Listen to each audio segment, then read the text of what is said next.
श्री सच्चिदानंद सद्गुरु साईनाथ महाराज की जय। सद्गुरु श्री साईनाथुनि शरद बाबूजी की जय। శ్రీ సాయి సచ్చరిత 48వ అధ్యాయం. ఈ అధ్యాయాన్ని ఆరంభిస్తుండగా శ్రవణంలో అత్యంత శ్రద్ధ ఉన్న శ్రోతలు శ్రీ సాయి గురువా లేక సద్గురువా అని ప్రశ్నించారు. వారిని సంతృప్తిపరచడానికి సద్గురువు యొక్క లక్షణాలను సంక్షిప్తంగా చెబుతాను. దానితో సాయి సమర్థునిలో ఉన్న సద్గురువు యొక్క గుణాలను గుర్తించవచ్చు. వేదాలను అధ్యయనం చేసేవారిని, షట్ శాస్త్రాల జ్ఞానమున్న వారిని, వేదాంత నిరూపణను చేసేవారిని జ్ఞానులు, సద్గురువులు అని అనరు. ప్రాణవాయును బిగబట్టి శ్వాసను నిగ్రహించి లేదా తప్తముద్రలను ధరించే వారిని, బ్రహ్మను వ్యాఖ్యానించి శ్రోతల మనసులను రంజింపచేసే వారిని జ్ఞానులు, సద్గురువులు అని అనరు. శాస్త్రోక్తంగా శిష్యులకు మంత్రాలను ఉపదేశించి వానిని జపించమని ఆజ్ఞాపిస్తారు. కానీ అవి ఎప్పుడు సిద్ధిస్తాయి అన్న నమ్మకం ఎవరికీ ఉండదు. పరమాత్మ తత్వాన్ని అత్యంత రసవత్తరంగా చక్కటి మాటలతో ఆకర్షణీయంగా చెప్పినా స్వానుభవం లేనట్టి వారి జ్ఞానం మాటల గారడి కేవలం శుష్కమైనది. వేదాంత నిరూపణను శ్రద్ధగా విన్న క్షణంలో ఇహపర సుఖభోగాలయందు విరక్తి కలుగుతుంది. కానీ అనుభవ జ్ఞానం కలగదు. పరమాత్మ సాక్షాత్కారాన్ని పొందినవారే ఆ అనుభవాన్ని తెలియచేయగలరు.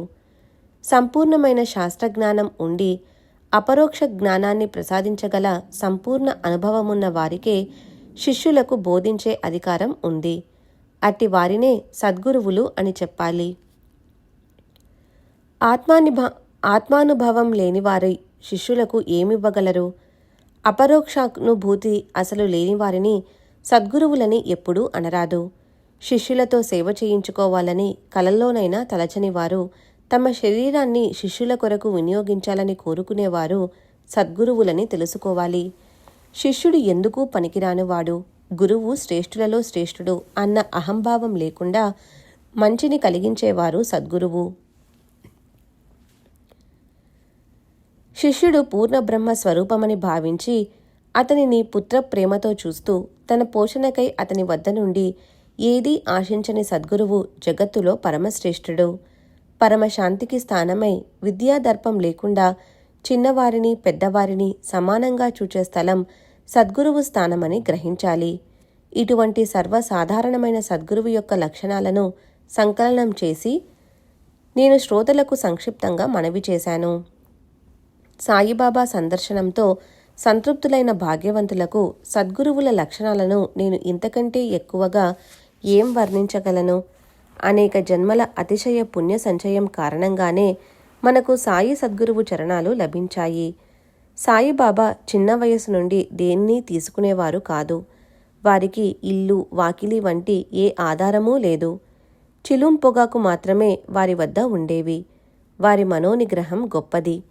18 సంవత్సరముల వయస్సు నుండి వారు మనస్సును సంపూర్ణంగా జయించి ఎప్పుడూ నిర్భయంగా, ఏకాంతంగా ఆత్మస్వరూపంలో లీనమై ఉండేవారు. భక్తుల యొక్క నిర్మలమైన ప్రేమను గని తాను భక్త పరాధీనుణ్ణి అన్న విషయం భక్తులకు బాగా తెలియచేయటానికి వారు భక్తి ప్రేమలున్న చోట ఉంటారు.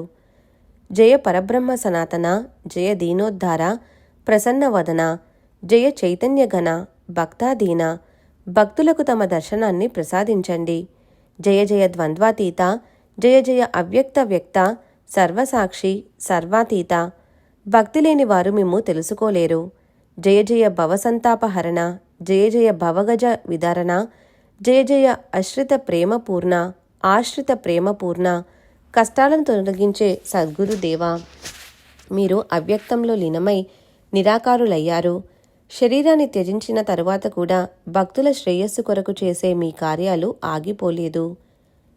మీరు శరీరంతో ఉన్నప్పుడు చేసిన మీ లీలల అనుభవాలను మీ యందు విశ్వాసం గల భక్తులు మీరు అవ్యక్తంలో కలిసిపోయిన తరువాత ఈనాటికి కూడా పొందుతున్నారు.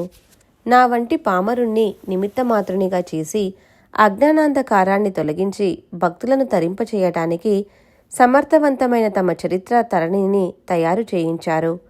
పరమేశ్వరుని అస్తిత్వమందు విశ్వాసం మరియు పరమేశ్వరుని యందు భక్తి శ్రద్ధలు ఇవే భక్తుని హృదయంలో ప్రమిదలు.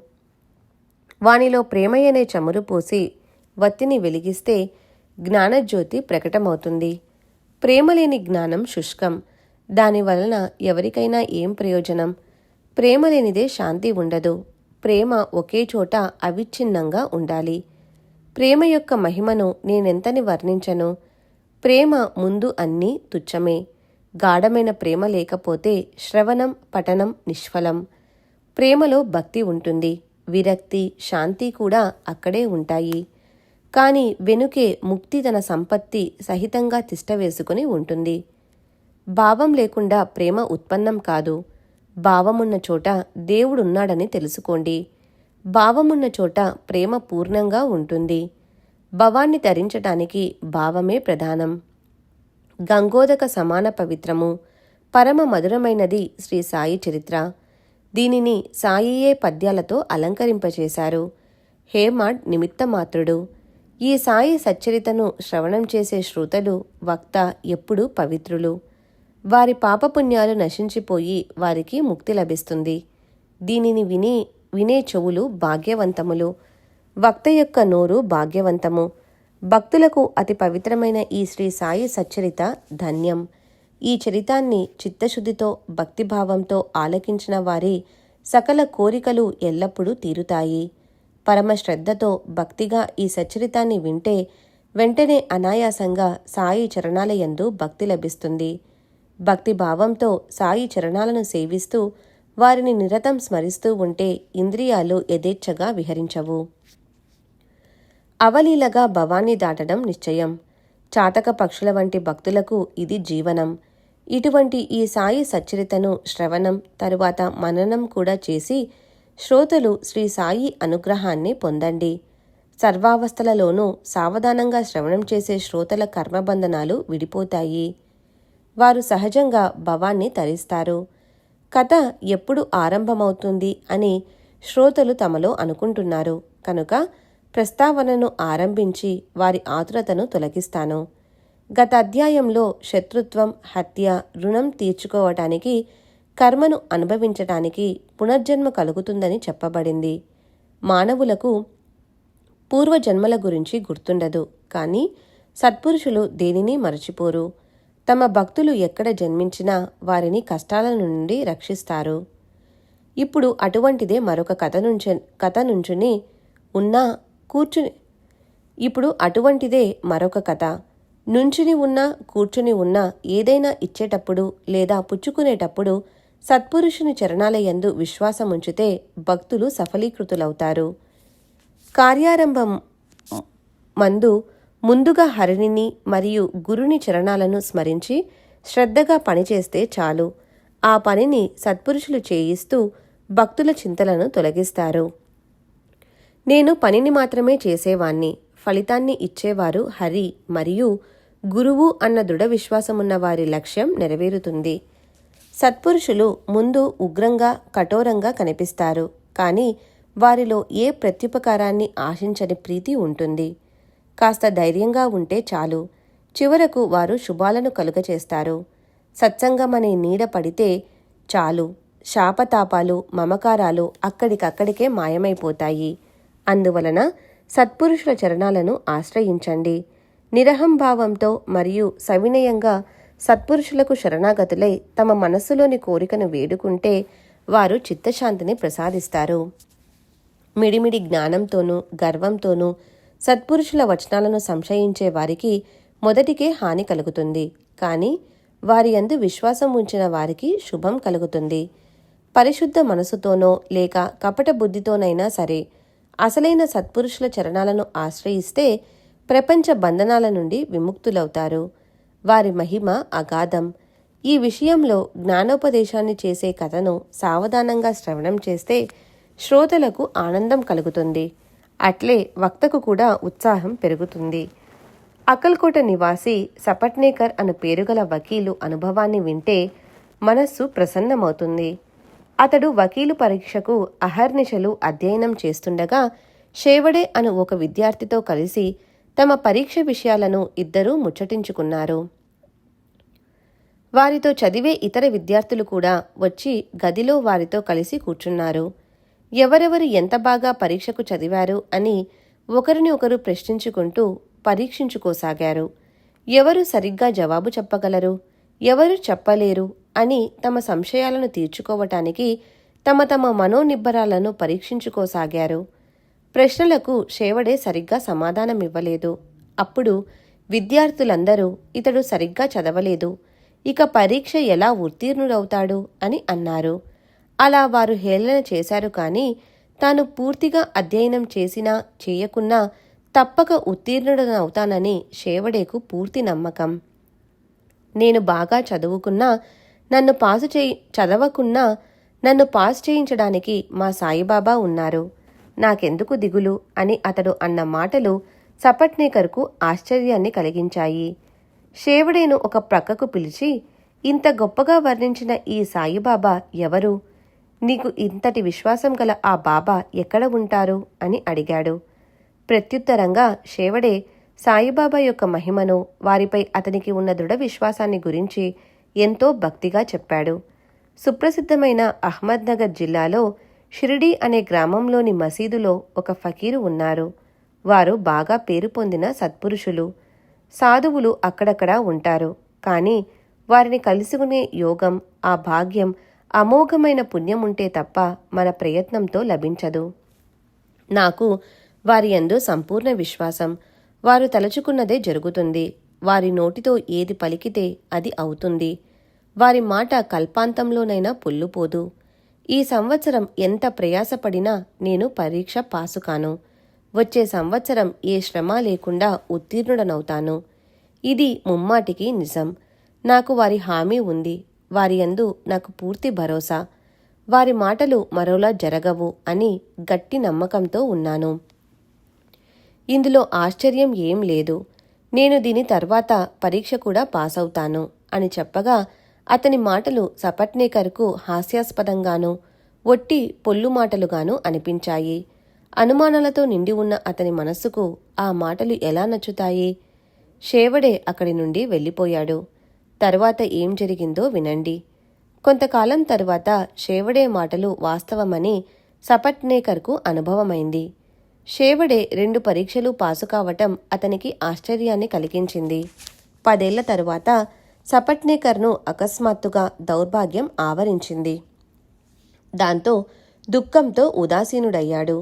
క్రీస్తు శకం 1913వ సంవత్సరంలో అతని ఏకైక పుత్రుడు గొంతులో జబ్బు చేసి మరణించాడు. దాంతో అతనికి ప్రపంచమందు బాగా విరక్తి కలిగింది. పండరీపురం, గానగాపురం మొదలైన తీర్థక్షేత్రాలన్నీ దర్శించాడు. కానీ అతని మనస్సుకు సుఖశాంతులు లభించలేదు. తరువాత వేదాంతాన్ని పఠించాడు. అలా కొంతకాలం గడిచాక మనస్సుకు ఎలా శాంతి కలుగుతుంది అని ఎదురు చూస్తుండగా అతనికి షేవడే మాటలు గుర్తుకు వచ్చాయి. షేవడే యొక్క గట్టి పట్టుదల, సాయి చరణాలయందు అతనికి గల దృఢ విశ్వాసం స్మరణకు వచ్చి తాను కూడా శ్రీవారి దర్శనానికి వెళ్లాలని అనుకున్నాడు. క్రీస్తు శకం 1913వ సంవత్సరంలో సాయిని సందర్శించుకునే ఉద్దేశంతో తన తమ్ముణ్ణి తోడు తీసుకుని షిరిడీకి బయలుదేరాడు. అతనికి షేవడే గుర్తుకు రావటం కేవలం మిష. అతనిని సాయియే తమ పాదాభివందనానికి పిలిపించుకున్నారు. దీనిని శ్రద్ధగా వినండి. సపట్నేకరు తన తమ్ముడైన పండితరావును వెంటబెట్టుకుని కుటుంబ సమేతంగా సాయి సత్పురుషుని దర్శనానికి షిరిడీ బయలుదేరాడు. అక్కడికి చేరుకోగానే ఇద్దరూ శ్రీవారి దర్శనానికి వెళ్లారు. దూరం నుండి బాబాను దర్శించగానే అతని మనస్సుకు చాలా ఆనందం కలిగింది. దూరం నుండే వారి కళ్ళు కలుసుకోగానే వెంటనే వారి సమీపానికి వెళ్లి ఇద్దరూ 2 చేతులు జోడించుకొని బాబా ఎదుట నిలుచున్నారు. ఇద్దరూ కూడా అత్యంత వినయంగా బాబాకు సాష్టాంగ నమస్కారం చేసి నిర్మల భక్తితో సాయి చరణాలకు ప్రేమగా శ్రీఫలాన్ని సమర్పించారు. సపట్నేకర్ సాయి సమర్థుని చరణాలయందు శ్రీఫలాన్ని అర్పించగా బాబా చల్ హట్ అని ధిక్కరిస్తూ అతనిని పొమ్మని అన్నారు. సపట్నేకర్ బాధపడ్డాడు. బాబా ఎందుకు కోపగించారు? బాబాతో బాగా పరిచయమున్న వారి ద్వారా బాబా ఉద్దేశాన్ని తెలుసుకోవాలని తలచాడు. బాబా దర్శనంతో ఆనందించవలసిన వాడు బాబా మాటకు అత్యంత దుఃఖితుడై వెనుకకు జరిగి అధోవదనుడై చింతిస్తూ కూర్చున్నాడు. ఇప్పుడు ఎవరి వద్దకు వెళ్ళాలి? బాబా మాటలలోని వారి ఉద్దేశాన్ని ఏ భక్తుణ్ణి అడగాలి అని అనుకున్నాడు. అతని బాధను గమనించి ఒకరు అతనిని సమాధానపరచడానికి అతనికి బాలాషింపి పేరు చెప్పారు. సపట్నేకరు బాలా అను దర్జీ ఉన్న చోటుకు వెతుకుతున్నాడు. అతనితో సపట్నేకర్ తన వృత్తాంతాన్నంతా చెప్పాడు. బాబా చాలా కోపంగా నన్ను తరిమివేశారు. నీవైనా నా వెంట వచ్చి బాబా దర్శనాన్ని ప్రశాంతంగా చేసుకునేలా, వారు మాపై కోపగించకుండా కృపాదృష్టితో చూచేలా చెయ్యి అని. అందుకు బాలా సరేనని ఒప్పుకోగా సపట్నేకర్కు నిశ్చింత కలిగింది. బాబా పటాన్ని కొని తెచ్చి బాబా దర్శనానికి వెళ్ళాడు. బాలా అతని వెంట వెళ్ళాడు. బాలా బాబా పటాన్ని అందుకొని బాబా చేతికి ఇచ్చి వారిని ప్రార్థించాడు. దేవా, ఇది ఎవరి పటం అని అడిగాడు. దానిని చూచి బాబా సపట్నేకర్ వైపు చేయి చూపిస్తూ, ఈ ఫోటో ఇతని స్నేహితునిది అని చెప్పి నవ్వారు. భక్తులు కూడా నవ్వారు. బాబా, దీని అర్థం ఏమిటి అని బాలా బాబాను ప్రశ్నించాడు. సపట్నేకర్తో త్వరగా వెళ్ళి దర్శనం చేసుకో అని చెప్పాడు. అట్లే బాబాకు నమస్కారం చేయగా మరలా చల్ హట్, పో వెళ్ళిపో అన్న మాటలు వినిపించాయి. మునుపటి వలె వెళ్ళిపో అని మరలా అదే మాట. ఇప్పుడు ఏ దారి అని సపట్నేకర్కు సమస్య. తరువాత ఇద్దరు సోదరులు చేతులు జోడించుకొని బాబా ఎదుట నిలబడి ఉండగా చివరకు బాబా వెంటనే ఇక్కడ నుండి బయలుదేరండి అని వారికి ఆజ్ఞాపించారు. సాయి సమర్థ, మీ ఆజ్ఞను ఎవరూ జవదాటలేరు. పామరులం మేమెంతటి వారం, ఇప్పుడే ఈ క్షణమే వెళ్ళిపోతాం. మీరు మహా ఉదారులని విని మీ దర్శనానికి వస్తే చల్హట్ అని మమ్మల్ని సత్కరించారు. ఇదేం చమత్కారమో ఏం అర్థం కాలేదు. అయినా మీ కృపాదృష్టిని మాపై ఉంచండి. త్వరలో మరలా మీ దర్శనం కలిగేలా మమ్ము ఆశీర్వదించండి అని వారి అభయాన్ని వేడుకున్నారు. బాబా మనసును తెలుసుకునే జ్ఞానులు ఎవరుంటారు? సపట్నేకర్ బాబా ఆజ్ఞను శిరసావహించి స్వస్థలానికి తిరిగి వెళ్ళిపోయాడు. అతనికి బాబా ప్రథమ దర్శనం అలా జరిగింది. అందువలన ఆ సోదరులిద్దరూ చాలా ఆందోళన చెందారు. ఇక ఏం ఆలస్యం చేయకుండా తమ ఊరికి వెళ్ళిపోయారు.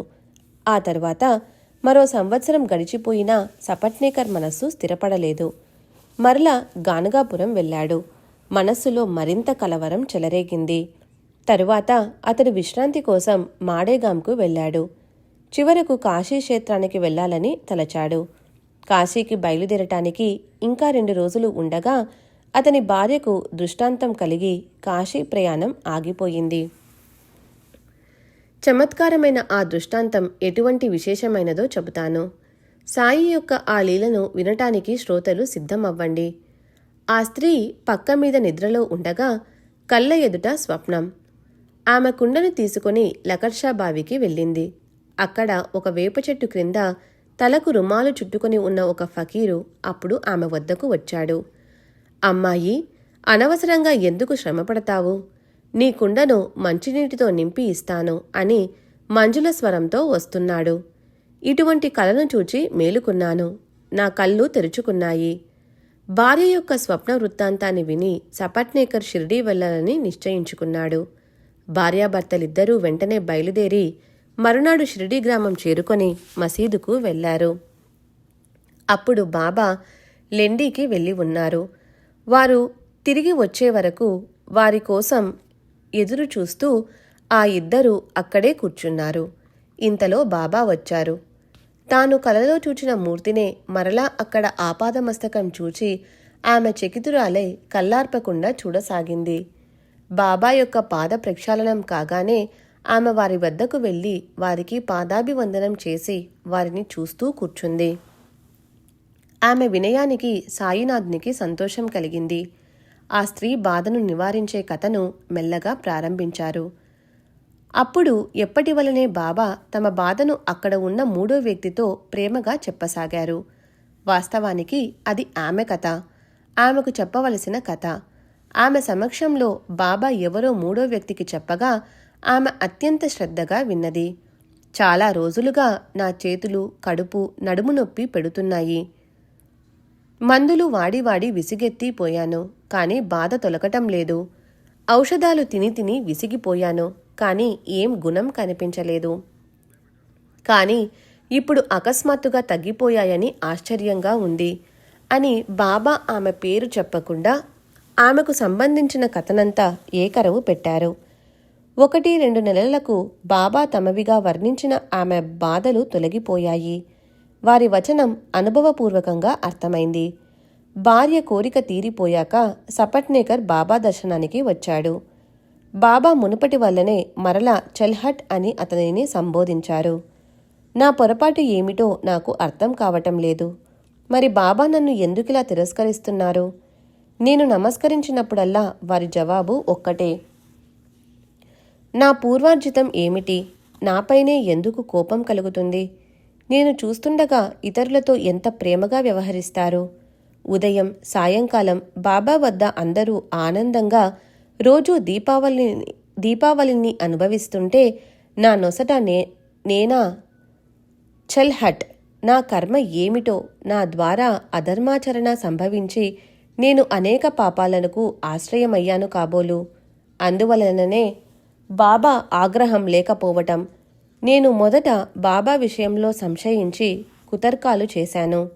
అందుకే బాబాయే నన్ను ఈ విధంగా తమ వద్దకు లాక్కుంటున్నట్లు అనిపిస్తూ ఉంది అని తలచి బాబా అనుగ్రహం కలిగే వరకు షిరిడీలోనే బాబా వద్ద స్థిరమైన మనస్సుతో ఉండాలని నిర్ధారణ చేసుకున్నాడు. తాపత్రయాలతో తప్పించిపోయి సాయి దర్శనానికి ఆరాటపడుతూ వెళ్ళి మనస్సుకు శాంతి లభించకుండా నిరాశతో తిరిగి వెళ్ళిపోయేవారు ఎవరుంటారు? సపట్నేకర్ ఆ రోజు చాలా బాధపడ్డాడు. అతనికి అన్నపానీయాలు రుచించలేదు. ఎక్కడికి కదలబుద్ధి కాలేదు. నిద్ర లేకుండా పక్క మీద పడి ఉన్నాడు. బాబా వద్ద ఎవరూ లేకుండా వారు ఒక్కరే ఆసనంపై ఉన్న అవకాశాన్ని ఉపయోగించుకొని వారి చరణాలను పట్టుకోవాలి అని సపట్నేకర్ నిశ్చయించుకున్నాడు. దాని ఫలితంగా గద్గద హృదయంతో బాబా చరణాలను పట్టుకున్నాడు. బాబా పాదాలపై తలను వంచగా బాబా తమ చేతిని అతని తలపై ఉంచారు. అతడు బాబా పాదాలను పట్టుతుండగా గొర్రెల కాపరి అయిన ఒక స్త్రీ వచ్చింది. ఆమె అక్కడికి రాగానే బాబా నడుము మర్దన చేస్తూ కూర్చుంది. బాబా రోజూ మాట్లాడే విధంగా ఆమెతో ముచ్చటించసాగాడు. ఆ చమత్కార వృత్తాంతాన్ని సపట్నేకర్ శ్రద్ధగా విన్నాడు. అది అక్షరం అక్షరం మొత్తం అతని విషయమే. ఆ స్త్రీ ఊకొడుతూ వింటూ ఉన్నా సపట్నేకర్ తన విషయాన్నే వింటూ కూర్చున్నాడు. దాంతో అతడు ఆశ్చర్యచకితుడయ్యాడు. ఆ విషయం ఒక వర్తకునికి సంబంధించినదే అయినా అది వాస్తవానికి తన విషయమే. అందులో చనిపోయిన అతని కుమారుని మరణాన్ని గురించిన వార్త. అత్యంత పరిచితులు, ఆప్తులు పుట్టింది మొదలు చనిపోయే వరకు మొత్తం కథను చెప్పిన విధంగా చెప్పారు. బాబా ఆ స్త్రీతో ఆమెకు అసలు ఏమీ సంబంధం లేని ఒక తండ్రి కొడుకుల గురించిన కథ చెప్పసాగారు. విషయమంతా ఆ ఇద్దరిదే. సాయి నోటి నుండి తన స్వంత కథను విన్న సపట్నేకర్కు పరమాశ్చర్యం కలిగింది. సాయి చరణాలయందు అతని పూజ్యభావం స్థిరపడింది. బాబాకు ఇదంతా కరతలామలకంలా ఎలా తెలిసింది అని అతనికి చాలా విచిత్రంగా అనిపించింది. సాయి స్వయం పరబ్రహ్మ స్వరూపం. విశ్వమంతా వారి కుటుంబం. అంతేకాదు, విశ్వమంతా వారి స్వరూపమే. అదే వారి గుర్తు. అంతటా వ్యాపించి ఉన్న ఏకాత్మత సాయి యొక్క అవతారం. జగత్తంతా వారు విస్తరించి ఉండగా వారికి తన పరాభేదం ఎందుకుంటుంది? పరమ పురుషునిలో ఐక్యమైన వారికి ద్వైతం ఎలా ఉంటుంది? ఆకాశానికి ఏ లేపనం అంటుకోనట్లుగా ద్రష్ట, దర్శనం, దృశ్యంగా కనిపించే త్రిపుటి వారికి లేదు. బాబా నిజంగా గొప్ప అంతర్జ్ఞాని అని సపట్నేకర్ మనసులో తలచినప్పుడు అతనితో బాబా ఏమన్నారో సజ్జనులైన శ్రోతలు ఆలకించండి. బాబా సపట్నేకర్ను చేత్తో చూపిస్తూ ఆశ్చర్యంగా, నేను ఇతని పుత్రుణ్ణి చంపానని నాపై నేరాన్ని ఆరోపిస్తున్నాడు. నేను లోకుల బిడ్డలను చంపుతానా? ఇతడు మసీదుకు వచ్చి ఎందుకు ఏడుస్తున్నాడు? సరే, ఇప్పుడు అతని పుత్రుణ్ణి మరలా తీసుకుని వస్తాను. చనిపోయిన పుత్రుణ్ణి రామదాసు మరలా ఆ తల్లికి ఇచ్చినట్లుగా ఇతని పుత్రుణ్ణి మరలా ఇతని భార్య గర్భంలోకి తీసుకొని వస్తాను. ఆ మాట విని సపట్నేకరు బాబా వైపు చూస్తూ కూర్చున్నాడు. బాబా అతని శిరస్సుపైన తమ అభయహస్తాన్నుంచి అతనికి ధైర్యాన్నిచ్చారు. ఈ పాదాలు చాలా పురాతనమైనవి. నీ చింత ఇక తొలగిపోతుంది. నా యందు పూర్తి విశ్వాసాన్ని ఉంచు. నీవు త్వరలో కృతార్థుడవవుతావు అని చెప్పారు.